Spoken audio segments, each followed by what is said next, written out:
and I am delighted to be joined in the studio by Tim and Chelsey. Hello to you both. Good morning. Hello, morning. Morning. How was it out there today?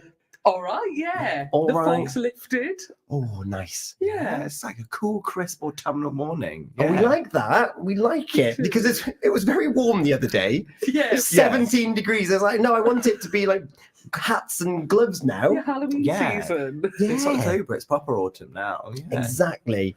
And October, within it, holds a day on Sunday, National Youth Confidence Day. Absolutely. And Tim, we've had you in the studio before talking about the wind in the willows. Yeah. And it just seems like a great opportunity to mash these two things together because of the wonderful work that the Torch Theatre does with the youth of Pembrokeshire. Yeah, absolutely. You know, I think it's just about like the arts in general just gives young people so much confidence and so much belief in their own abilities, like in such a beautiful, humbling way for us as like, I'm going to describe myself as an older person now. That realization. I just realized in this situation, I'm no longer a young person.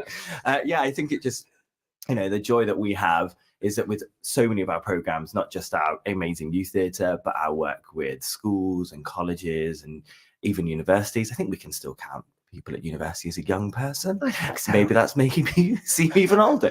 But yeah, so I think all of that together, that whole package of just celebrating what young people are confident enough and able enough to do through so many different ways and so many different things. And I think for me, like, it's so easy to get swept up when we talk about theatre and the arts and like, oh, people will be artists, and I'm using that in like the broadest sense, but actually isn't it more about like the art gives them the confidence to do whatever they want to do and to achieve whatever their dream is. You know, we've got, I think Chelsey and I could probably list off the number of young people who have gone on to have amazing careers in anything that isn't the arts that we've worked with over the years. You know, one of our young people who was in Wind in the Willows is now off studying psychology. And you kind of go, yes. And the amount of times you have a young person who comes to you quite shamefaced and goes, I don't really want to be in theatre, and you're like, no, that's brilliant. That's amazing. And also, you know, that's the whole point of this, is to go, do you feel more confident? Do you understand more about yourself as a person? Do you understand more about the world? And are you going to be contributing value to our society? Yes, you are. So actually, it doesn't matter what you go on to do. And I'm glad this is a thing that's given you the confidence to know that and understand that. Yeah, you've hit the nail on the head there. It's not going to a youth theatre isn't about becoming a Hollywood actor or being a West End star. It's about developing and nurturing skills, Chelsey. Absolutely. You know, when I went to youth theatre, I really didn't want to work in the arts at all, and then I ended up back in the arts. But it teaches you public speaking skills, analytical skills, how to express yourself, how to have like disagreements in a way that is productive and not combative. You know, if you're reading the script and one of you thinks you should do it this way and somebody else thinks you should do it another way, you've got to figure that out together. You've got to be reliable. You've got to turn up on time. You need to know your lines. You know, it's all these skills that are applicable just across the board wherever you go. And I think if you can feel confident or pretend to feel confident, you know, those acting skills, you're going to make it far whatever you do. And, you know, that, like Tim said, it's just so exciting that we get to be a little part of that journey for so many people. Yeah, because one thing about being on stage, the key phrase that I hear, I was later to life when it came to performance, but it's you've got to make choices. And you're constantly making choices. You're reading, you're interpreting, you're in that crowd with other people, and you need to make choices every single second. And you have to do that as an adult. Oh, absolutely. Absolutely. And, you know, I think, you know, in our education system, you get on, you start school, and then you kind of just go through the motions. And obviously you have to make your choices about your GCSE subjects, your A-level subjects and stuff. But a lot of those choices are taken away from young people a lot of the time. So, yeah, being in an environment where it's like, are you going to pick up the spoon or the knife in this dramatic dinner scene? It sounds small, but it just builds that muscle, you know, in their minds that they can be confident in. Yes, I know that is what I want to do. Yeah, and it's amazing seeing that in our youth theatre environment, or even in the schools workshops that we do, of like going, oh no, you have a choice now, and there's there's like the first time you do it, there's this look of absolute fear in a young person's eyes that you've Yeah. gone, you have to make a choice and a decision. And then after a while, it goes the other way, and they're like, well, why can't we make that choice? Why has that been taken away from us? And Because I'm the director. At some point, somebody has to make a decision. But yeah, but even, we're doing at the minute preparing for one of our productions with our young people for the National Theatre Connections programme. And this week we were talking through like what the poster image should be, and they were like showing me different choices they'd found via Google, and then they were writing the copy that will go online and be shared, so they're making all those active choices, and it's just lovely to see that confidence build through them as well, of going, actually, all these multiple skills, like you say, it's not just about being on stage, it's about doing all those sort of things.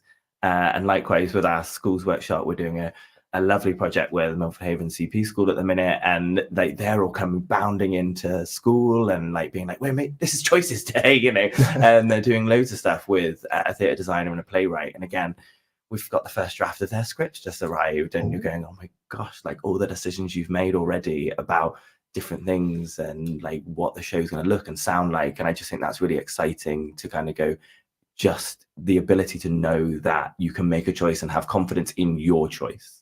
Yeah. No one, it's going to be challenged, it's going to be looked at, but you can make that choice. You just mentioned challenge there. It's resilience is what's built up through this then as well, like having your choices taken away, and maybe the discussion doesn't go your way, but you still need to deliver, and you need to be resilient and say, well, actually, this is why I want to do it. So all of a sudden you're becoming quite pragmatic, and you become explaining and a better communicator, which is definitely something you can use in later life as well. Oh, absolutely. And, there's nothing more crushing than when the cast list gets announced and you didn't get the lead role that you dreamed of. But it's a really good learning moment to go, it wasn't my time. I can't be the star all the time. And there's a real confidence sometimes in going, I can have a small part and make it something that people will remember, something that people will enjoy. And I will still turn up to rehearsals, or I will still turn up next time and try again and try again. That takes so much resilience to keep trying, and then learning new skills to hopefully get that part that you always wanted. I'm still bitter about a part I didn't get when I was 17. It's made me the person I am today. But you raise a very good point there, is that a lot of people, when it comes to performance, it's a very individual thing. I am this role, but actually it's a team sport. Oh yeah, for sure.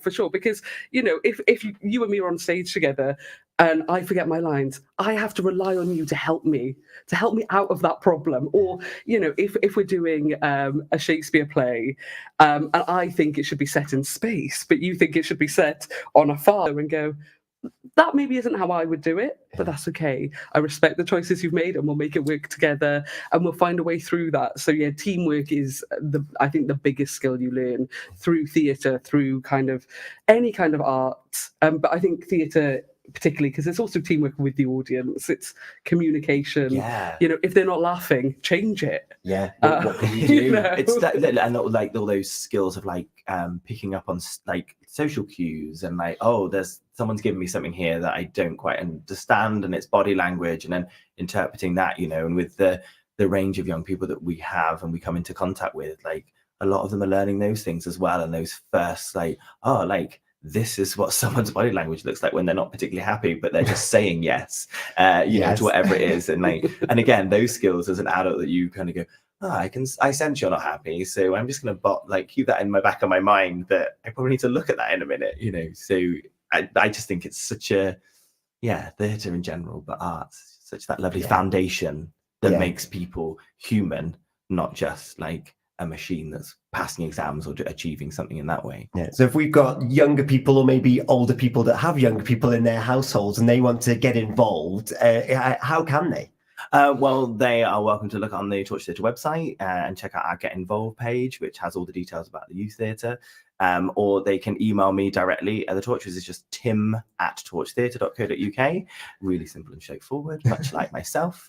tim@torchtheatre.co.uk, and I can answer any questions for them, or they can pop into theatre at any point, and our lovely box office team will be happy to help out and point them in the right direction. I know I say this every time, but I do love your box office team. Oh, they're gorgeous. They're gorgeous. They're the best. Wonderful. Best in the biz. Yeah. They're so great. And of course, was it only last week you were celebrating the bringing home of Grav with Gareth John Bale. Matthew, I saw it on Saturday. He said it's one of the best things that he's ever seen. Oh, thank you. That means a lot. It really means a lot. And like, that's a show that has been with the torch for 10 years. And again, there were some young people in that audience, kind of some who want to be performers, but some who want to be rugby players. And they were coming and watching the show about a famous rugby player. And it was just such a brilliant run, standing ovations.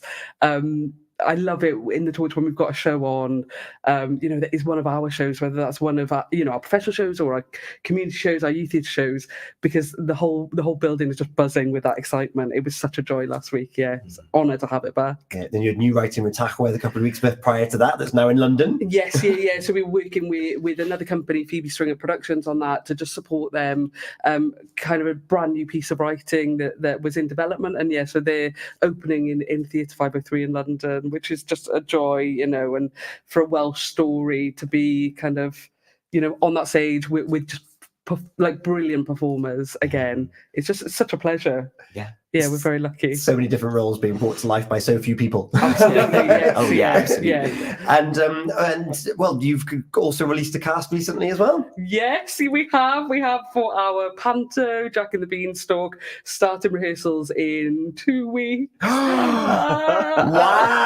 Terrified. Well, our youth theatre have started their rehearsals already because one of our youth theatre groups has a little role, a little but very important role. A vitally important role. Oh. In a Pure West exclusive. I think we can announce that some of the young people will be appearing in the production. Their voices will appear in the production as the voice of the Beans. The magical beans. So they have great. worked with me and developed a small poem. It was going to be an epic poem, but Chelsea had to rein me in. So it's a small poem that they're now going to record, and that will appear in every show as the voice of the magic beans. And those are some confident beans. Oh, those are some very confident beans. I cannot wait. We've got the latest news now. Thank you so much.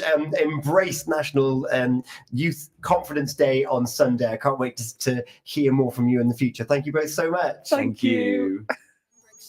From Pembrokeshire, this is Pure West Radio.